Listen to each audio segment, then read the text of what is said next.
Hello students, मैं doctor Gauri Bhatnagar. Sanskrit tutorials में आपका स्वागत है। भामिनी विलास चल रहा था, जिसका पहला खंड अन्योक्ति विलास चल रहा है। अगला श्लोक देखेंगे। व्योमनि सवासम कुरुते चित्रम निर्माति यत्नता सलिले।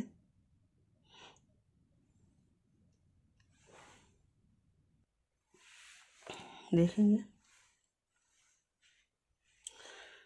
यह क्षुद्र सत्कारम जरति, जो नीच व्यक्ति के प्रति सत्कार का, अच्छे आचरण का व्यवहार करता है या अच्छा आचरण करना चाहता है, सम्मान करना चाहता है, वह मानो व्योमनि वासम कुरुते, आकाश में घर बनाता है। यत्नता शैले चित्रम निर्माति, प्रयास पूर्वक जल में चित्र का निर्माण करता है। स्नपयति पवनम सलिले, पवनम शैले स्नपयति, और वायु को जल से स्नान कराता है, वायु को जल में स्नान कराता है, अर्थात असंभव काम करता है। तो दुर्जन को सज्जन बनाना असंभव है। यहाँ इन 3 असंभव बातों से बताया गया है। फिर से देखेंगे। यह क्षुद्रे सत्कारम चरति, जो नीच व्यक्ति को सम्मान करना सिखाना चाहता है, जो नीच व्यक्ति को सज्जन बनाना चाहता है, नीच व्यक्ति के प्रति सम्मान का व्यवहार करना चाहता है, वह मानो आकाश में निवास बनाता है, प्रयत्न पूर्वक जल में चित्र का निर्माण करता है और वायु को शैले स्नपयति, जल में स्नान कराता है। अगला श्लोक देखेंगे। हारम उषसि केनापि दत्तम मज्ञेन मर्कटा, लेडे जिघ्रति संक्षिप्य करोति उन्नतम आन्नम।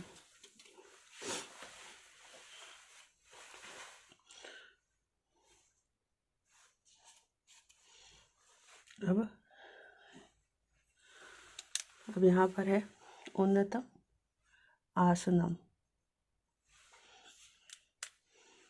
मर्कटा केनपि, बंदर, केनपि किसी मूर्ख के द्वारा, अज्ञानता पर किसी अज्ञान मूर्ख के द्वारा, वक्षसी वक्षस्थल पर, दत्तम दिए गए, पहनाए गए, हारम हार को, लेडी चखता है, जिघ्रति फिर सूंघता है, फिर संक्षेप करके, समेट करके, आसनम उन्नतम करोति, आसन को उन्नत करता है, अर्थात समेट कर नीचे रखकर ऊंचा कर लेता है, अपने आसन को ऊंचा कर लेता है। मतलब मूर्ख को साधु बनाने की बात का हास्यास्पद वर्णन किया गया है। फिर से देखेंगे।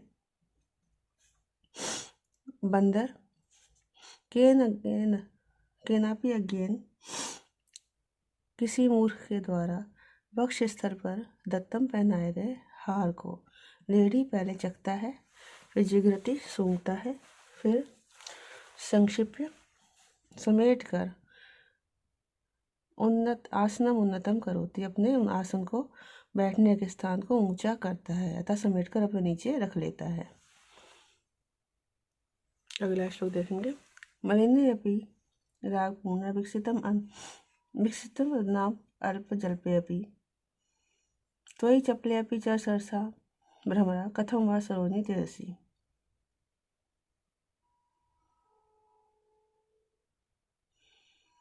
अब यहाँ पर कह रहे हैं कि भ्रमर, हे भंवरे, त्वयि मलिने अपि, तुम्हारे मलिन मीन्स काले रंग का होने पर भी, यहाँ पे एक भौरे का पक्ष है, एक नायक का। पहले भौरे का पक्ष देखेंगे। हे भौरे, तुम्हारे मलिन अपि काले रंग का होने पर भी, जो राग पूर्णा लाल रंग की है, विकसित बदनाम अनल्प जल्पे, अनल्प अत्यधिक बोलने वाला होने पर भी, बहुभाषी होने पर भी, विकसित बदना खिले हुए मुख वाली है, अर्थात खिली हुई है, खिले मुख वाली है।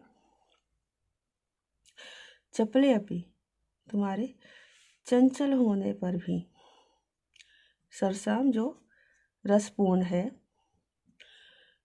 कथम वा सरोजनी तैसी, तो सरोजनी, उस सरोजनी को, उस कमलनी को, कथम वा तैसी किस लिए छोड़ रहे हो। अब यहाँ नायक को कहा गया नियुक्ति से, हे भ्रमर, हे नायक। तो ही मलिन अभी, तुम्हारे मलिन चित्त का वाला होने पर भी, जो रागपूर्णा, तुम्हारे प्रति प्रेमपूर्ण है, अनर्प जल पे भी तुम्हारे बहुत बोलने पर भी विकसित बनना प्रसन्न मुख वाली है, और चपले अपी, तुम्हारे चपल चंचल होने पर भी, स्वेच्छाचारी होने पर भी, जो सरसा अनुरागपूर्ण है, ऐसी सरोजनी, ऐसी नायिका को कथम तैसी क्यों छोड़ रहे हो। फिर से देखेंगे, भ्रमर, हे भौरे, तो ही तुम्हारे मलिन अपी, काले रंग का होने पर भी, जो रागपूर्णा, लाल रंग की है, अनल्प जल पे अपी, बहुभाषी होने पर भी, अर्थात तुम्हारे बहुभाषी होने पर विकसित बनना, खिले हुए मुख वाली है, चंचले अपी, चंचल होने पर भी सरसा रसपूर्ण है, ऐसी सरोजनी कमलनी को कथम तैसी क्यों छोड़ रहे हो। नायक को कहा, भ्रमर, हे नायक, तो ही तुम्हारे मलिन चित्त वाला, मलिन हृदय वाला होने पर भी, जो रागपूर्ण, जो प्रेमपूर्ण है, तुम्हारे प्रति अनुराग रखने वाली है, अनब जल पे बहुत बोलने वाला होने पर भी, तुम्हारे बहुत बोलने पर भी प्रसन्न मुख वाली है, चपले अपी, स्वेच्छाचारी होने पर भी सरसा अनुराग से भरी हुई है, ऐसी सोनी, ऐसी नायिका को क्यों छोड़ रहे हो, क्यों छोड़ते हो। अगला श्लोक देखेंगे, स्वार्थम धनानि धनिकात् प्रतिगृहतो अपि स्वास्यं भजेन मलिनताम किमिदं विचित्रम गृहयन् परार्थमपि वायुनिधेपयोऽपि मेघो अयम अति सकलो अपि च कालिमानम। अब यहाँ कहते हैं, धनिकात् स्वार्थम धनानि प्रतिगृहणति, धनी जनों से, स्वार्थम अपने हित के लिए, अपने प्रयोजन के लिए, धनानि धन को, प्रतिग्रहण स्वीकार करते हुए, प्रतिग्रहण तभी स्वीकार करते हुए भी,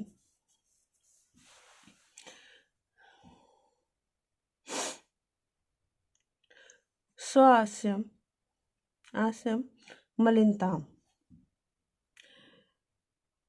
मुख मलिनताम, मलिन भाव को, भजेत, यद भजेत यदि प्राप्त करता है, यदि मुख मलिन भाव को प्राप्त करता है, तो इदम किम विचित्रम, तो इसमें विचित्र क्या है। वारि निधे, समुद्र से, परार्थम अपि, दूसरों के लिए, परोपकार के लिए भी, पया ग्रहणम, जल को ग्रहण करते हुए, अयम मेघा, यह मेघ, सकलापि, पूरा ही, सकलापि पूरा ही, कालिमानम एति, श्यामलता को प्राप्त हो जाता है, श्याम भाव को प्राप्त हो जाता है, अर्थात में काला हो जाता है। वो कहना चाहते हैं कि जो बादल दूसरों के लिए, दूसरों को देने के लिए भी समुद्र से जल ग्रहण करता है, वो तो पूरा का पूरा ही काला हो जाता है। फिर अगर कोई व्यक्ति किसी धनी से अपने लिए धन ग्रहण करता है, तो फिर उसका मुख अगर मलिनता को प्राप्त होता है, तेजहीनता को प्राप्त होता है, तो इसमें क्या आश्चर्य है। ऐसा देखेंगे, धनिकात, धनी जनों से, धनी से, स्वार्थम धनानि प्रतिगृहत, अपने प्रयोजन के लिए धन ग्रहण करते हुए, आस्यम मलिनता, यद मलिनता भजेत, मुख यदि मलिनता को प्राप्त होता है, मलिन भाव को प्राप्त होता है, तो इदम किम विचित्रम, इसमें विचित्र क्या है। वारिनिधे, क्योंकि वारिनिधे समुद्र से, परार्थम अपि, परोपकार के लिए भी, पया ग्रहणम, जल ग्रहण करते हुए, अयम मेघा, यह बादल, सकलापि कालिमानम एति, पूरा ही श्यामलता को प्राप्त हो जाता है, पूरा ही काला हो जाता है। अगला श्लोक देखेंगे, जन का सानु विशेषा जाति काष्टम भुजंग में संगा सगुणे रे पटीरज यातो असी तथापि महिमानम। कहते, हे पटीरज, हे पटीरज, हे मलया पर्वत के चंदन, जन का सानु विशेष, तुम्हारा पिता सानु विशेष पर्वत शिखर से युक्त है, अर्थात पर्वत है। जाति काष्ठम, जाति लकड़ी है, अर्थात तुम काष्ठ कुल के हो। संग भुजंग में, संगति सर्पों की है, सर्पों का साथ है। संगत सर्पों का साथ है। तथापि फिर भी स्वगुण एवं अपने गुणों से ही महिमानम यातोऽसि, महिमा को प्राप्त किए हुए हो। यह तात्पर्य है कि चंदन से कहा है कि तुम्हारा पिता अर्थात तुम्हारा उत्पत्ति स्थल क्या है, मलय पर्वत की चोटी है। तुम्हारी जाति क्या है, लकड़ी है। तुम्हारी संगति सांपों के साथ है। फिर भी कुल उत्पत्ति स्थान और संगति से रहित भी, हीन होने पर भी तुम अपने सुगंध आदि गुणों के कारण महिमा को प्राप्त किए हुए हो। यह नियुक्ति ये है कि यदि व्यक्ति में उसके खुद के विशिष्ट गुण हो तो वह सबको प्रिय होता है, भले ही उसकी उत्पत्ति, जाति, संगति कुछ भी क्यों ना हो। फिर से देखेंगे, ये पटीरज है मलय पर्वत के चंदन। जन का स्थान विशेष, तुम्हारा पिता स्थान विशेष अर्थात शिखर से युक्त अर्थात पर्वत विशेष है। जाति काष्ठम, जाति काष्ठ काष्ठ कुल है। जाति काष्ठ अर्थात काष्ठ कुल के हो। संगा भुजंग में संगति सर्पों की है। संगति संग सर्पों का साथ है। फिर भी स्वगुण एवं अपने गुणों से ही महिमानम यातोऽसि, तुम महिमा को प्राप्त किए हुए हो, महत्ता को प्राप्त किए हुए हो। अगला श्लोक देखेंगे। कस्मै हंता फलाय सज्जन गुणग्रामाजन सज्जसी, स्वात्मोपकर्ष उपस्करणाय चेन्मम वचा पथ्यम समाकरणाय। ये भावा हृदय हरन्ति नितराम शोभा मरय समृता, तयैवास्य कले कलेवरुषो दयानिधिनी वर्तनम। अब कहते हैं, हे सज्जन, हंता दुख है। कस्मै फलाय गुणग्रामाजने सज्जसी, कस्मै किस प्रयोजन के लिए, किस फल के लिए, गुण ग्रामार्जने गुण समूहों के अर्जन में सज्जसी संलग्न हो।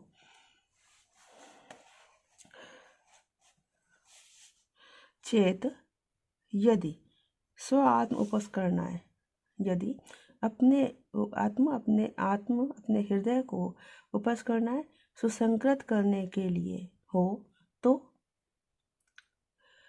पथ्यम वच मम पथ्यम वचा समाकरण, तो मेरे कल हितकर वचन को सुनो। क्या हितकर वचन को सुनो? नितराम शोभा भरे संभ्रता, नितराम अत्यधिक शोभा भरे, शोभा की सौंदर्य की अधिकता से, संभ्रता परिपूर्ण, अत्यधिक सौंदर्य की अधिकता से परिपूर्ण, शोभा की अधिकता से परिपूर्ण। ये भावा हृदय हरन्ति, जो भाव हृदय को हरते हैं, जो पदार्थ हृदय को हरते हैं, ते एव उनसे ही अस्य कले इस कलयुग का, कलेवरुषो इस कलयुग के शरीर का पोषण करने वाले, दैनंदिन वर्तनम प्रतिदिन की जीविका है। उन पदार्थों से ही, उन पदार्थों के द्वारा ही अस्य कलेवरुषो, यह कलयुग,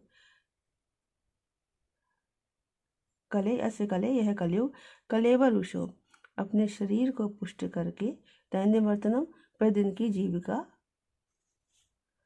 करता है, या उन पदार्थों से ही शरीर का पोषण करने वाले इस कलयुग की प्रतिदिन की जीविका है। फिर से देखेंगे, तात्पर्य है कि इस कलयुग में प्रतिदिन रमणीय गुणों का, सुंदर अच्छे गुणों का नाश किया जा रहा है और उसी से ये पुष्ट होता जा रहा है। अतः गुणों का अर्जन करना व्यर्थ है, तो मनुष्य को संसारिक गुणों को छोड़कर आध्यात्मिक गुणों का अर्जन करना चाहिए। फिर से देखेंगे, सज्जन, हे सज्जन, हंत दुख है। कस्मै फलाय गुणगान अर्जने सजसी, किसके लिए, किस प्रयोजन के लिए, गुणगान गुण समूह के अर्जन में, गुण समूह के गुण समूह को अर्जन करने में, प्राप्त करने में सजसी संलग्न हो, तत्पर हो। चेत यदि स्व आत्म उपस्करना है, अपने हृदय को सुसंकृत करने के लिए हो तो मम पथ्यम वचा समाकरण, मेरे हितकर वचन सुनो। नितराम शोभा भरे समृता, अत्यधिक शोभा से भरे हुए, समृता अत्यधिक शोभा की अधिकता से परिपूर्ण। ये भावा हृदय हरन्ति, जो पदार्थ हृदय को हरते हैं, हृदय को आकर्षित करते हैं, तेव वे ही अर्थात वे ही पदार्थ अस्य कले इस कलयुग का कलेवर पुरुषो शरीर वही पदार्थ शरीर का पोषण करने वाले अस्य कले इस कलयुग का दैनंदिन वर्तनम प्रतिदिन की जीविका है। अगला श्लोक देखेंगे। धूमायिता दश दिशो दलित अरविंदा देहम दहंती दहना एव गंधवाहा त्वाम अंतरे मृदु ताम दल आम्र मंजू गुंजन मधुव्रत मधो किल कोकिल से। तो कहते मृदु ताम्रदल मंजू गुंजन मधुव्रत मधो। मृदु ताम्र के कोमल लाल पत्तों वाले सुंदर गुंजार कर रहे भौरों वाले मधु आम के वृक्ष। त्वाम अंतरेण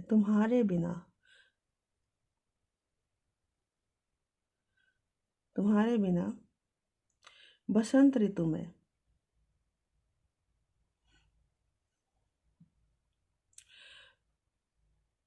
कोकिला से कोयल के लिए, हमारे में बसंत ऋतु में कोयल के लिए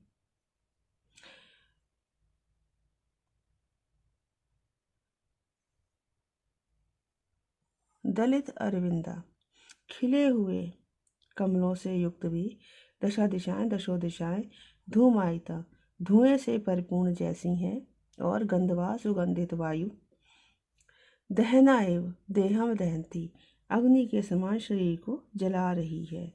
मतलब कहने का तात्पर्य है कि इच्छित वस्तु के बिना अन्य प्रेरदायक वस्तु भी दुख का कारण हो जाती हैं।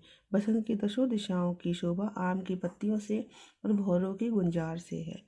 अगर वो नहीं है तो कमलों से सुगंधित वायु भी जलाने वाली प्रतीत होती है। फिर से देखेंगे। मृदु ताम्रदल मंजु गुंजन मधुरत आम्र ए कोमल लाल पत्तों वाले और मधुर गुंजार करने वाले भौरों से युक्त आम के वृक्ष। त्वाम अंतरेण तुम्हारे बिना मधु बसंत ऋतु में कोकिला से कोयल के लिए दलित अरविंदा खिले हुए कमलों से युक्त दशा दिशाएं दशों दिशाएं भी धूमायिता धुएं से परिपूर्ण जैसी हैं और गंधवाहा और सुगंधित वायु भी दहना एवं अग्नि के समान देहम दहंती शरीर को जला रही है। अगला श्लोक देखेंगे। भिन्ना महागरी शिला कर जागृत उद्दाम शौर्य निकरे करटि भ्रमेण दैवे पराचि करिणाम ऋणा तथापि कुत्रापि नापि खलु हा पशितस्य लेशा। कहते दैवे पराचि भाग्य के प्रतिकूल होने पर करिणाम ऋणा हाथियों के शत्रु था सिंह के द्वारा करटि भ्रमेण हाथी के भ्रम से करजा नाखूनों के अग्रभाग से जागृत प्रकट होने वाले उद्दाम शौर्य निकरे प्रचंड पराक्रम समूहों से महागिरी शिला बड़े बड़े पर्वतों की शिलाएं भिन्ना विदीर्ण कर दी गईं तथापि फिर भी विदीर्ण कर दी गई फिर भी हा दुख है कुत्रापि कहीं भी पिशितस्य लेशा नापि खलु मांस का कण भी प्राप्त नहीं हुआ। मतलब कहता है बड़े से बड़ा बलवान भी भाग्य का प्रतिकूल होने पर संपूर्ण शक्ति उसकी व्यर्थ हो जाती है, तो उसकी बुद्धि भ्रष्ट हो जाती है। तो ऐसे मनुष्य को धैर्य रखना चाहिए और भाग्य के अनुकूल होने का प्रतीक्षा करनी चाहिए। फिर से देखेंगे। दैवे पराची भाग्य के प्रतिकूल होने पर करिणाम ऋणा हाथियों के शत्रु तथा सिंह के द्वारा करटि भ्रमेण हाथी की गजराज की भ्रम से करज अग्र नाखूनों के अग्रभाग से जागृत प्रकट होने वाले उद्दाम शौर्य निकले भयंकर पराक्रम समूहों से महागिरी शिला भिन्ना बड़े बड़े पहाड़ों की चट्टानें शिलाएं विदीर्ण कर दी। अर्थात अपने नाखूनों से उन्होंने चट्टानों को शेर ने फाड़ दिया, विदीर्ण कर दिया। फिर भी कुत्रापि कहीं भी फिर भी दुख है कि कहीं भी पिशितस्य लेशा खलु। मांस का लेश मात्र भी, मांस का कण भी प्राप्त नहीं हुआ। अगला श्लोक देखेंगे। गजतम आकड़े मनाकंगे मातुर निषाथ जातो अपि हरि शिशुत्पतितुम द्रागण द्राग अंगानी आकुंचे लियते अतिभ्रशम। अब कहते हैं यहाँ पर निशा अर्ध जातो अपि, रात के आधे भाग में भी, रात के आधे भाग में जाता भी पैदा हुआ भी, हरि शिशु शेर का बच्चा, सिंह का शावक, मनाक गर्जितम आकड़े थोड़ी सी गर्जना को सुनकर, द्राक शीघ्र ही, उत्पतितुम उछलने के लिए, उछलने के लिए, मातु अंके माता की गोद में, अंगानी आकुंचे, अंगानी शरीर को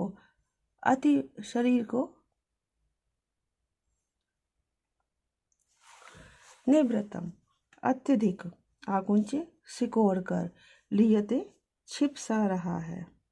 और सिंह शावक के जाति के स्वभाव का वर्णन किया है कि भले ही छोटा सा क्यों ना हो, लेकिन वह गर्जना को सुनकर जो है वो लड़ने के लिए तैयार होता है, अपने शरीर को समेटकर उछलने को तैयार हो जाता है।